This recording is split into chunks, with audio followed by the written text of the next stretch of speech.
Laurent Descorces, bonjour. Bonjour. Merci d'être avec nous.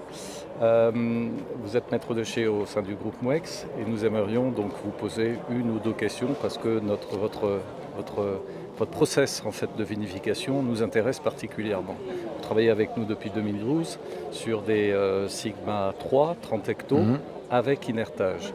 Et ma première question, c'est d'une manière générale, comment vous travaillez justement votre vin rouge? Le plus classiquement possible, avec des vinifications très traditionnelles, dans le respect du fruit, dans le respect de la matière première. Et le but, c'est d'obtenir un vin le plus aromatique possible, avec des tanins le plus soyeux possible. C'est ni plus ni moins ça, et après, à partir de la dégustation, on va déterminer le style de vin que l'on veut obtenir. Très bien, parfait.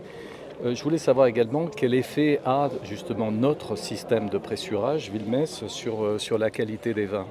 Alors pour nous, c'est très important, votre système de pressurage chez Wilmès. D'abord, c'est parce qu'on travaille avec des pressoirs à cage fermée. Et nous, la particularité de nos pressoirs, c'est qu'on travaille sous azote, c'est-à-dire à inertage total. Donc on est en absence d'oxygène complète, puisque comme on inerte la cage vide d'abord, on met que sous azote et ensuite on remplit, et au fur et à mesure du remplissage, on rajoute de l'azote au fur et à mesure, de façon à ce que, comme on travaille avec un cépage qui est très fragile à l'oxygénation, c'est-à-dire le merlot,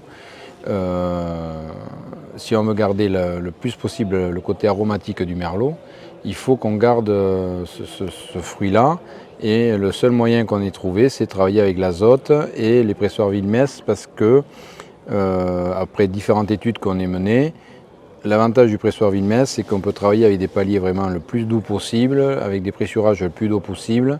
Et quand on goûte nos vins de presse à la sortie du pressoir, en comparaison avec le vin de goutte, souvent, dans 80% des cas, notre vin de presse peut être intégré au vin de goutte dans l'immédiat. D'accord, c'est-à-dire qu'il n'y a pas besoin de faire une sélection des mous forcément. Non, pas forcément. D'accord, Ouais. Vous intégrez les deux, donc vous arrivez à obtenir pratiquement la même qualité avec le vin de presse par rapport au vin de goutte. On cherche au minimum la même qualité, ou qu'il apporte un plus au vin de presse, et c'est notre but de ces investissements que l'on a fait avec les pressoirs Wilmès, de façon à ce qu'on revalorise, si je puis dire, vraiment le vin de presse pour améliorer le vin de goutte. Oui, très bien.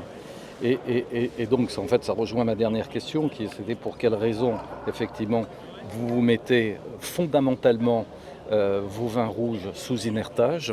Quel est-il exactement? C'est pour avoir justement toujours gardé cet arôme. C'est ça. Ouais. On travaille, alors, on commence dès le pressurage à travailler sous azote.